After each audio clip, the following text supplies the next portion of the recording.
ওটা কি আমারে শিখিয়ে দেন, আমি চাই আমার রাগটা যেন থেমে যায়। আল্লাহ রাসূল বললেন, তুমি পড়ো আউযু বিল্লাহি মিনাশ শাইতানির রাজীম। সবাই পড়েন, আউযু বিল্লাহি মিনাশ শাইতানির রাজীম। তাহলে রাগ কমানোর দোয়ার নাম কি?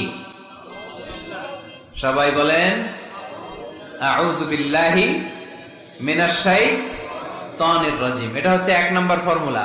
এটা কয় নাম্বার মনে থাকবে? রাগ আসলে এই দোয়াটা পড়বো, মুহূর্তে রাগকে ঠান্ডা করে দিবে কে? 2 নাম্বার ফর্মুলা হচ্ছে, বেশি রাগ চলে আসলে আপনি চুপ থাকবেন। Keep quiet, keep silent, cool down, relax করেন, থামেন। অশ্রাব্য ভাষায় গালিগালাজ করবেন না। অনেকে রেগে গেলে গড় গড় করে কি যেন বলে, গালিগালাজ করে, 14 গোষ্ঠী উদ্ধার করে স্যার।